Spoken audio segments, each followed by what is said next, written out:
Hi, welcome to Pat's Pondering. It's Wednesday and I'm here. Today I'm reading out of the Chicken Soup for the Woman's Soul.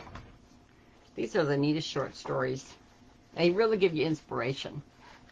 This one is called Bush Sneakers. I was already nervous. There I was, standing in line at the White House State Dinner. Yes, that White House. About to shake hands with President and Mrs. Bush, trying to hold my smile in place and think of something intelligent to say. Lost in my thoughts, I heard my husband's voice. Oh, Christine would love to make her a pair. I looked up just in time to see the president staring down at my husband's shoes. The dark, hand-painted tennis shoes were not what most people would expect to find as accompanying footgear for a tuxedo.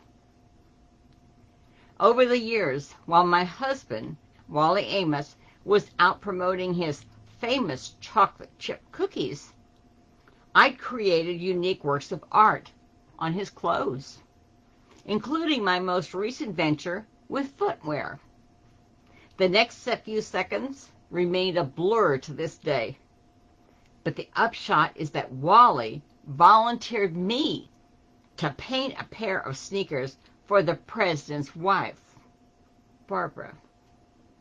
Well, my reaction was, thanks, honey. Maybe you'd like to handle all the household chores for a week while I create executive sneakers. Followed by the assumption that it was all small talk. And wasn't it nice that the President of the United States had noticed my husband's sneakers? Nevertheless, a week later, a special delivery package from the White House arrived with a pair of white First Lady's sneakers for me to paint on, and a knock-yourself-out note. Oh, well, I thought to myself, it is for the First Lady. Of course, once I realized that this was real, I completely got into it.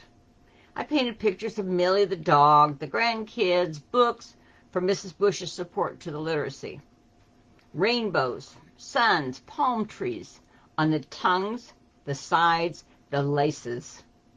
Those shoes were truly works of art by the time they winged their way back to Washington, and I was proud of them.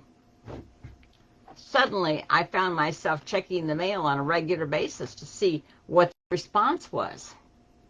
A few weeks later, I got a very warm, handwritten note from the First Lady thanking me profusely and telling me how wonderful the shoes were. But it didn't end there. Months later, my husband was back at the White House for the library luncheon at which Mrs. Bush was to speak. Just before the luncheon, when she found out that Wally was to be in attendance, Mrs. Bush had an aide get the magic tennies. She put them on, had pictures taken with Wally. Of course, he had his on, and then kept them on for the luncheon. There stood Mrs. Bush with her dignified First Lady attire and her newly painted tennis shoes. I was thrilled again. My outgoing husband is always seizing an opportunity, but this time he gets my thanks for making a lasting memory for me. I hope those bright and cheery sneakers are still in the Bush closet somewhere. That is, if Millie hasn't used them for chew toys by now. This is by Christine Harris Amos. And she says her husband was Wally Amos. I think that was the one that made the big chocolate chip cookie, Amos's cookies. There's something that sticks in my mind about that. But I thought that was kind of cute. What an honor that would be. I mean, a First Lady, and she seemed just so down to earth and so gracious that I bet that was really a great time to meet her. They were good. I've got this other little book, A Year of Positive Thinking, and I had a little one here for July. It said, the world needs your uniqueness. Be exactly who you are. The things that make you different are also what makes you incredible. The world does not need more people to think of and act like everyone else. Ideas, acceptance, and the depth of true inner beauty are all born from uniqueness. Hone the confidence that you need to stand out from others. And every day you will become more of who you genuinely are. Now, the lady that painted the sneakers, she stood out. She was being uniquely her. She was doing what she loved doing. And when you have a passion for something, you can accomplish it.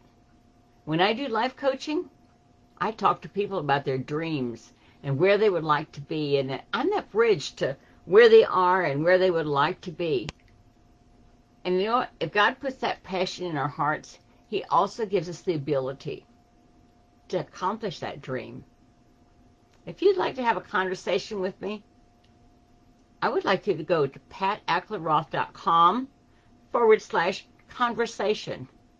I will give you a free 30-minute conversation at no charge. You can talk about whatever is in your mind and in your heart.